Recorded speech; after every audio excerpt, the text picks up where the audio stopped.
Hello everyone, स्वागत आहे तुमचं आपल्या यूट्यूब चॅनलमध्ये. आज आहे नरक चतुर्दशी आणि तुम्हा सर्वांना नरक चतुर्दशीच्या हार्दिक हार्दिक शुभेच्छा.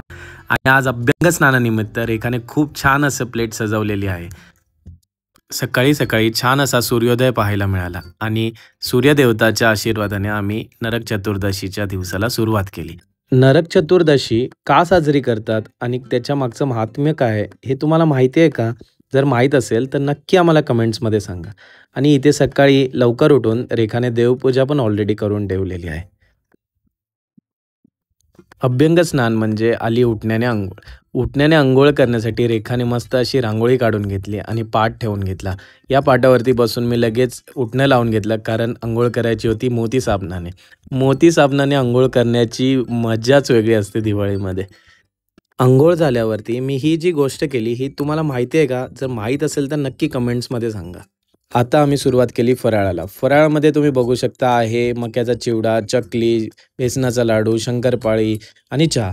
आणि हा फराळ आता संपवायचा कसा हेच आम्ही विचार करत होतो. आणि थोडीशी मजा मस्ती करत करत आम्ही हा फराळाचा पूर्ण असा आनंद घेतला. आणि हा पुढे 1 महिना फराळ संपवायचा कसा हे पण विचार करत होतो. तेवढ्यात आमच्या विवांची सकाळ म्हणजे पहाट झालेली आहे. आणि विवांची पहाट किती वाजता झाली माहिती आहे तुम्हाला? तर 7:30 वाजता. आणि विवांच्या पहाट अभ्यंग स्नानानिमित्त त्याला मस्त असा टिक्का लावून, डोक्यामध्ये तेल घालून, अंगाला उटणं लावून त्याच्या अंघोळीची तयारी केली. पण विवानला काही अंघोळ करायची नव्हती, कारण तो अजूनही झोपेत होता. कारण त्याला आम्ही जबरदस्ती उठवलेलं. सो विवानची अंघोळ झाल्यानंतर विवाननेही नरकासुराचा मस्त असा वध केला. लगेच तर त्याला जमत नव्हतं, सो त्याला हेल्प केली त्याच्यामध्ये. सो याच्यानंतर आम्ही तिघांनी मिळून देवाचं दर्शन घेतलं, कारण दिवाळीची सुरुवात ही देवाच्या दर्शनानेच झाली पाहिजे असं आम्हाला वाटतं. देवाचा आशीर्वाद घेतल्यानंतर आणि देवाच्या दर्शनानंतर रेखाने आम्हाला मस्त असं दोघांना ओवाळून घेतलेलं आहे. आणि हे ओवाळून घेतल्यावरती आम्ही निघालो आमच्या नेक्स्ट कामासाठी, म्हणजे फटाके फोडायला. आणि विवानने फुलबाजी काय हातातून सोडली नाही खाली जाईपर्यंत, आणि त्याला समजत नव्हतं की कशी उडवायची. सो मी घेतला एक पाऊस आणि तो लावून दाखवला त्याला की कशी मजा येते. आणि पाऊस पाहिल्यानंतर त्याची एक्सप्रेशन बघा कसे होते.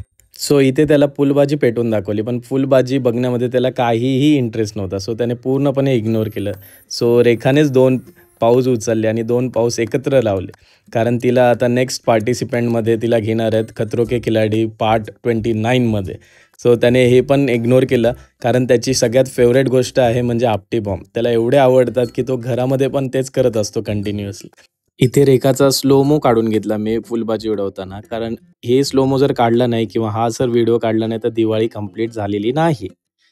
सो हा दिवाळी पहाटचा छोटासा व्हिडिओ कसा वाटला हे नक्की कमेंट्समध्ये सांगा. आणि जर आवडला असेल तर नक्की लाईक करा, शेअर करा आणि सबस्क्राईब करा चॅनलला जर तुम्ही नवीन असाल तर.